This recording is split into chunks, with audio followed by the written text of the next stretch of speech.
Hello and welcome to another Friday Live with Ask Us Anything English. I'm Kate and I come live every Friday to talk about an English grammar point, a pronunciation point, vocabulary, expressions. So please check out our playlist. At the moment, I am covering all the tenses in English, short video per tense. So please go and check it out because I have covered all the present tenses and all the past tenses, and now I'm going to be talking about the future tenses. So we're going to talk about will, which is what we call the future simple. And it is because it is the easier, the easier future tense. So when do we use will? We use will, first of all, there are three reasons we use will. And the first reason, and I apologize, still recovering from a cold. You might hear it in my voice, or I might need to blow my nose. But the first reason we use will is for a spontaneous decision in the future. So that means we decide now for a future action. It can be a future action in the next second, or it could be in the next hour, or in the next month, or in the next year. But the important thing is that you are making the decision now. It is a spontaneous decision. So by using will, it's quite simple. We have the subject, we have will, and then we have the base verb. In the negative, we use the abbreviation won't. And for a question, we invert it. Will I, will you, will he, will she go to the cinema tonight? Okay, so let me give you some examples of when we use it, that spontaneous decision. So for example, if I hear my doorbell ring, I will say, I'll answer it. Not I answer it, I'll answer it. The abbreviation I will, I'll answer it. Or if I think,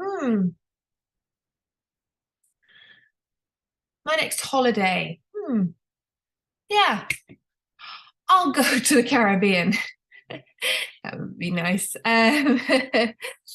Or if I say to my husband, oh, I think you left the heating on. He'll say, I'll turn it off. Okay, so it's when you are deciding now for a future action. The next reason we use will is when we're talking about future predictions, but with no evidence. Okay, this is very important because the next video I'm going to talk about the going to future. And this is one clear difference between will and going to. It's when you're making future predictions, and with will, you have no evidence, no reason really apart from your opinion on that future prediction. So, for example, I think the sun will shine tomorrow. I have no evidence for January. It's grey, it's miserable. But I think it will be sunny tomorrow. That's what I'm hoping. Okay. So we use a lot with I think because we obviously give in our opinion. I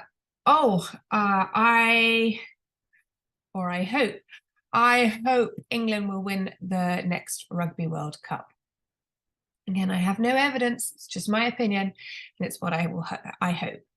The third reason we use will is when we are making, and this is very much like how it's used like in a modal verb, for promises, offers, requests, refusals, and even threats. So if you're going to make a promise in English or make an offer to do something or request some help, or you're going to refuse somebody, or you're going to threaten somebody, you will use will.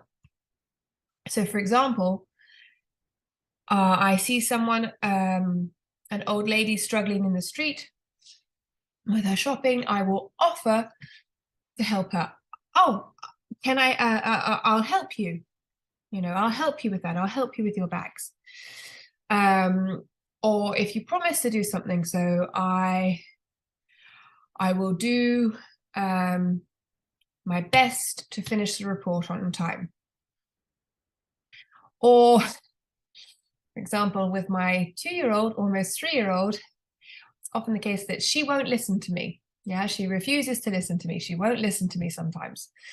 She ignores me.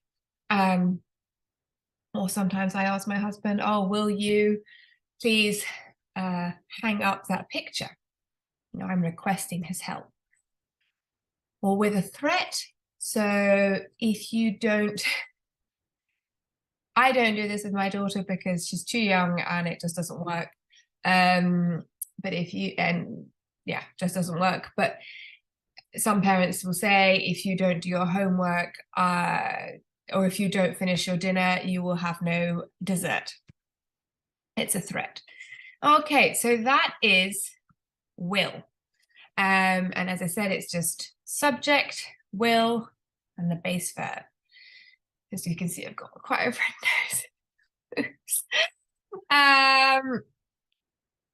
And then if you're using, and you use the abbreviation I'll, you'll, he'll, she'll, it'll, we'll, they'll. Okay, that's how we pronounce the abbreviation. And for the negative, we use won't.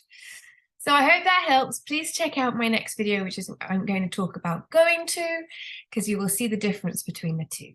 And then the future videos, which will be on the future continuous and the future perfect as well. So please check out the rest of the playlist to help you in your English verbs and your tenses. Also, we are creating an English verb tense course on Intrepid English website, which is really good. There are lots of exercises, lots of examples, lots of really useful cheat sheets. So please go and check that out as well, because it will really help you. Okay.